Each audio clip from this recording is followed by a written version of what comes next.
Hi, I'm Byron Elton, Chief Marketing Officer of CancerVax, and I'm so delighted to have with me today a good friend, Brian Sevy, who's joining us today from Boise, Idaho, and we're going to talk about cancer. I should mention up front that Brian has never had cancer, but like every other human being on the planet, or certainly in the United States, has lots of experience with friends and family who have had it, including his friend Byron, who, by the way, got a clean bill of health from his oncologist today. Doesn't mean it'll never come back, Congratulations. but as of right now, it's completely undetectable. And I've asked Brian to join us today because he's personally done a lot of research and done a lot of work on cancer, its impact, and ways that we can better address cancer, either hopefully not getting it, or at the point that you do, having a better approach. We know that the traditional approaches to treating cancer are surgery, chemotherapy, and radiation. It's been that way for a long time. Now they're way better at it now than they used to be, but at the end of the day, that's it. And fortunately, there are a lot of great companies and people working on better ways to treat cancer, including CancerVax, who's working with the folks at UCLA to develop a universal cancer vaccine utilizing the body's immunotherapy system. And we're very hopeful. Have a meeting later this week with them about that. So, Brian, thank you for joining us today. Well, thanks And for having me. perhaps you could just start off by telling us a little bit about your own personal journey and how cancer has impacted your life.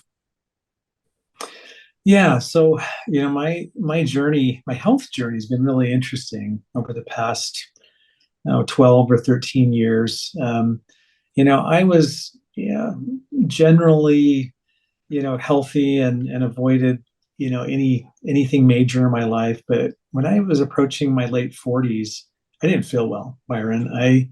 Um, and I was at a point where I started to be concerned. I started to learn about my health history in my family, which was not a pretty picture.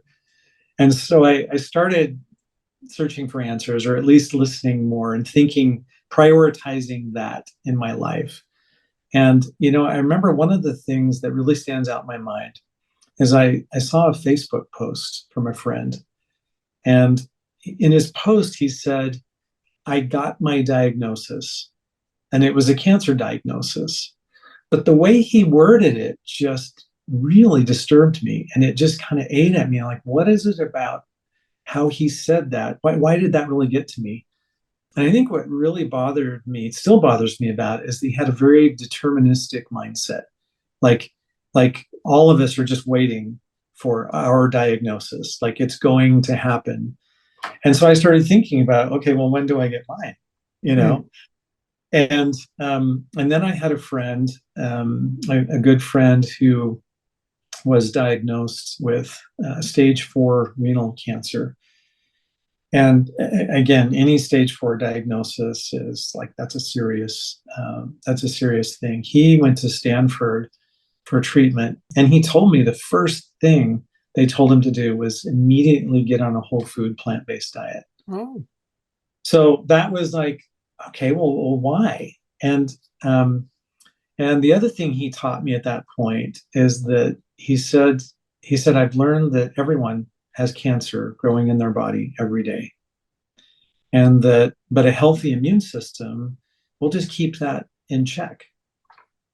And and so I thought about those things. I did my own investigation, and the combination of things I was worried about that were a real concern for me was my health history, and just thinking about cancer and these other things, I decided to go down that path of a whole food plant-based diet. And but that was really, Byron, was really the beginning of it, because that started a journey of just, I became very curious about the human body, about nutrition, about biological mechanisms. And and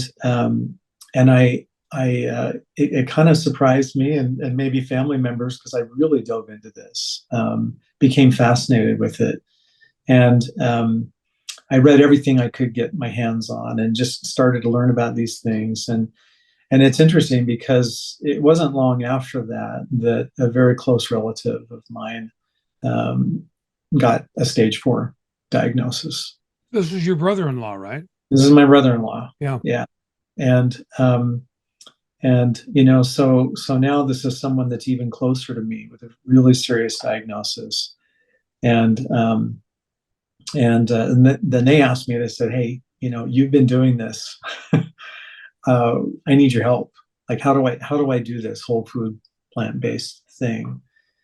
And so, the thing so I even dug deeper. And one of the things I learned, or a few things I learned, Byron, is that one is I had this idea that I kept hearing about how we need to feed our healthy cells but starve the cancer cells. So that was a really interesting concept for me. So how do you do that? So I started trying to figure that out. But I think the most important thing I learned, Byron, goes back to what my friend originally taught me, is that it all comes down to the immune system.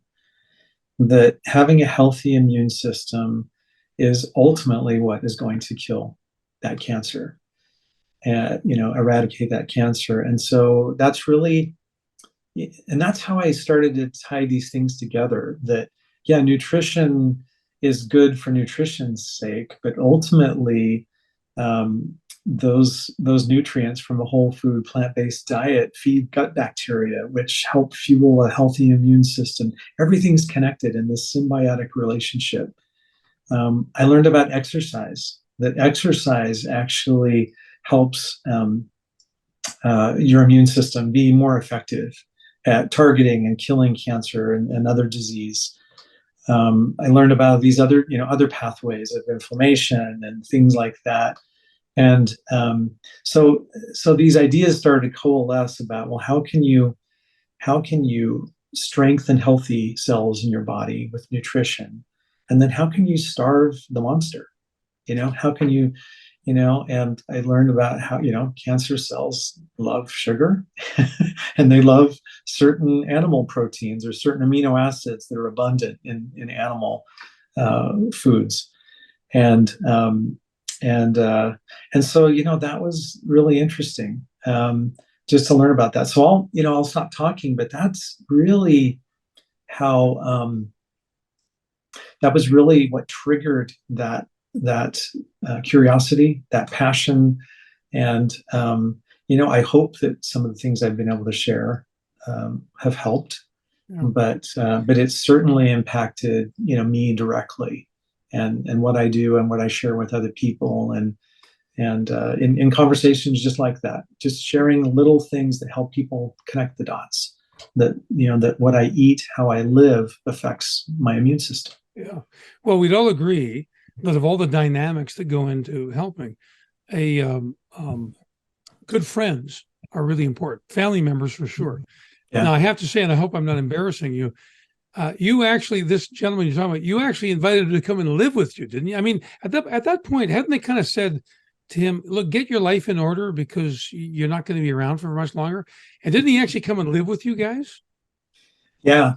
So my brother and sister-in-law, to be closer to a cancer center that they were going to be with, but also to rest and recover, because he had been working full time up until He was a doctor. and until that point. And so our house kind of turned into this retreat, you know.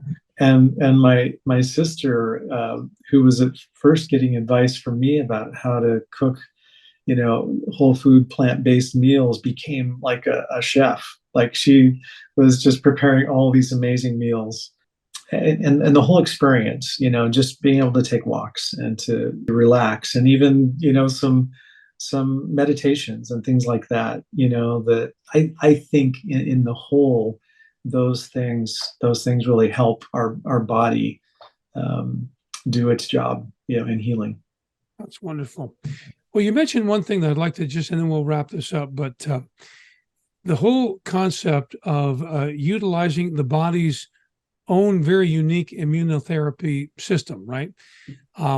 Not to get too spiritual about it, but the fact of the matter is that our bodies are miracle machines, right? And the ability that we have to help heal ourselves, I think, has been largely untapped. I mean, we tend to look for pharmaceutical solutions, Yeah. right? And one of the things that I love about the vaccine approach is that it utilizes and works with the body's immunotherapy system to help fight very specifically these cancer cells. And that's a pretty powerful concept. I love that concept because I think that ultimately we were designed, like my friend originally taught me, our bodies are designed to fight cancer. And if we can find ways to give them a little bit of help. One of the other things I learned on this journey was kind of, I guess, the flip side of nutrition is fasting. That part of our challenge in this world is the abundance of food and the abundance of animal foods, which were never available in history, right? We just didn't have that abundance of foods.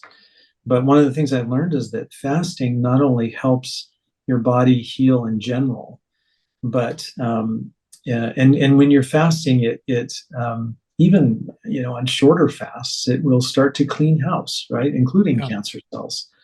But one thing I learned that's really cool is that fasting actually weakens cancer cells, but it strengthens your healthy cells. Your healthy cells actually go into kind of this mode of conserving and cleaning and rejuvenating, but cancer cells are weakened by it. So, if we can create those vulnerabilities naturally and then unleash our immune system to, knock out these weakened cells, however we can do that, I think is the ideal way, just using the way we were designed to do it. Well, thank you for sharing that. We can't overestimate the impact that cancer has on the world. It's the second leading cause of death globally.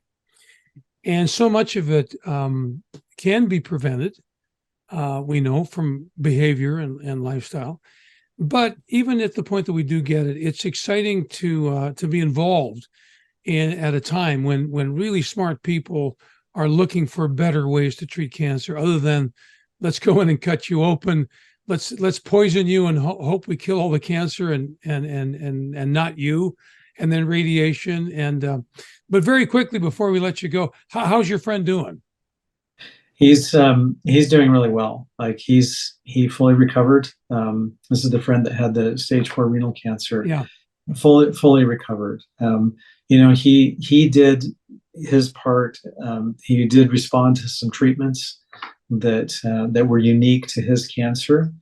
And he's really blessed. But he has maintained that lifestyle and continues to kind of teach whenever he has the opportunity, which I think is so important.